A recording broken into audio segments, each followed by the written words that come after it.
আমি আসলে ধিক্কার জানাবো। তাদেরকে গুম করে ফেলবে, মেরে ফেলবে, একটা হুমকি ধমকির বিষয় ছিল, এজন্য কেউ সমন্বয়ক হতে চায়নি। এখন হুট করে এত সমন্বয়ক কোত্থেকে চলে আসলো? আমার তখনকার অবস্থান নিয়েও এখন তারা প্রশ্ন তুলছে যে আপনি কে।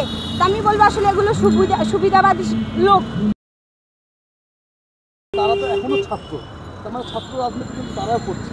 অর্থাৎ তারা যদি রাজনৈতিক দল করে, তারা যদি রাজনীতি করতে চায় ক্যাম্পাসে, সেক্ষেত্রে তারা বাধা দিচ্ছে। যদি তারা ক্যাম্পাসে করতে চায়, আমরা শক্ত হাতে তাদেরকে প্রতিহত করব। আমাদের এখন আর সমন্বয়ক সহ সমন্বয়ক প্যানেল নেই, কারণ আমাদের আন্দোলন শেষ।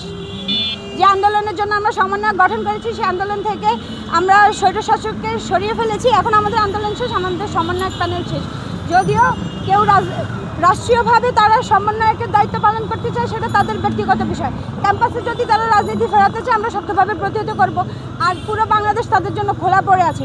অবশ্যই এখন দেশে একটা রাজনৈতিক দল প্রয়োজন রাষ্ট্রীয়ভাবে। সেই ক্ষেত্রে যদি তারা আসলে, আমি জানি না তাদের উদ্দেশ্য কি, আমি যতটুকু জানি তারা শহীদদের সাথে, শহীদ ফ্যামিলিদের সাথে কথা বলতে গিয়েছে বা রাষ্ট্রীয়ভাবে মত বিনিময় করতে গিয়েছে।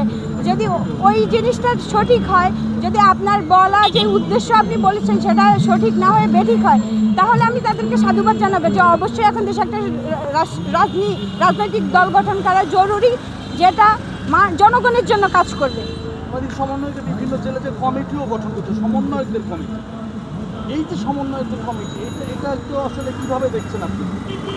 আমি আসলে ধিক্কার জানাবো। আমি আসলে একটু এইভাবে কথা বলা মানুষ, কারণ যখন আন্দোলনটা হলো তখন আমাদেরকে খুঁজে খুঁজে সমন্বয়ক ধরতে হয়েছে।